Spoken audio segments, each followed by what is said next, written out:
Assalamualaikum warahmatullahi wabarakatuh. Perkenalkan, nama saya Wahyu Budi Asmarani akan menjelaskan tentang etika bisnis. Pengertian etika bisnis adalah studi tentang kebijakan dan praktek bisnis yang sesuai mengenai subjek yang berpotensi kontroversial, termasuk kita kelola perusahaan, perdagangan, penyuapan, diskriminasi, tanggung jawab sosial perusahaan, dan tanggung jawab fidusia. Nah, di sini dikatakan dengan selanjutnya yaitu bahwa hukum seringkali memandu etika bisnis, tetapi di lain waktu etika bisnis memberikan pedoman dasar yang dapat dipilih oleh bisnis untuk diikuti untuk mendapatkan persetujuan publik. Tujuan mempelajari etika bisnis yang pertama yaitu dengan mempelajari dan menerapkan di dalam perusahaan, maka perusahaan akan meningkatkan reputasinya. Kemudian yang kedua, dengan mempelajari etika bisnis, maka seseorang yang menjadi pengusaha akan mengubah pandangan dan mempengaruhi perilaku. Kemudian yang ketiga yaitu mempelajari etika bisnis akan membantu seseorang menimbangkan konsekuensi potensial dari keputusan bisnisnya, dan hal itu akan menuntutnya untuk membuat perbedaan moral dan menghindari kesalahan umum yang sering terjadi saat membuat keputusan. Baik, saya akan melanjutkan contoh dari etika bisnis. Yang berikut menyebutkan nama. Menyebutkan nama menjadi salah satu ketika kita berkenalan dengan orang baru. Tujuannya agar mereka ingat siapa nama kita dan siapa perusahaan kita. Yang berikut menggunakan bahasa yang baik. Dalam pemilihan bahasa juga perlu diperhatikan. Hindari menggunakan bahasa yang kasar, yang mengandung unsur saran dan obrolan-obrolan yang bersifat pribadi.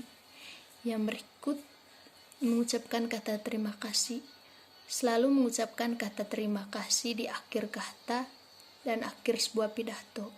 Terima kasih. Selamat siang, perkenalkan nama saya Merliana Hadiah dari kelompok 1.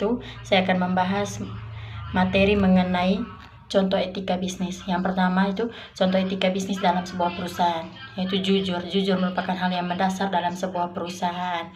Jika kita melakukan hal yang jujur dalam sebuah perusahaan, maka bisnis kita dapat berjalan dengan lancar. Yang kedua, bersikap dewasa. Bersikap dewasa juga sangat berpenting dalam sebuah bisnis, karena bersikap dewasa kita dapat berpikir panjang dalam sebuah bisnis yang baik, yang dapat berkembang secara terus-menerus. Yang berikutnya, menggunakan pakaian rapi merupakan salah satu etika bisnis yang dapat dilihat secara matang. Sekian dan terima kasih. Perkenalkan, nama saya Yohana Febri Asterlasmiatu dari kelompok 1. Di sini saya akan menjelaskan manfaat dari etika bisnis. Yang pertama itu, mempelajari etika bisnis dapat membantu seseorang menimbang konsekuensi potensial dan keputusan bisnis. Hal itu menuntun seseorang untuk membuat perbedaan moral dan menghindari kesalahan yang sering terjadi dalam mengambil keputusan. Yang kedua, dengan mempelajari etika bisnis, maka seorang akan memahami bahwa etika bisnis adalah keputusan yang paling penting. Baiklah, perkenalkan, nama saya Junaidi dari kelompok 1. Di sini saya akan melanjutkan penjelasan tentang manfaat etika bisnis. Manfaat yang ketiga adalah sikap saling percaya antar individu. Dengan adanya sikap saling percaya antar individu, maka akan memberikan kelancaran pada suatu bisnis. Manfaat yang keempat, kepentingan bersama. Dengan kesadaran etika pada setiap individu akan berdampak pada suatu pelaku bisnis untuk lebih memperhatikan kepentingan bersama daripada kepentingan individu, sehingga untuk mewujudkan tujuan atau meraih kesuksesan dalam menjalani bisnis tidak begitu sulit. Terima kasih.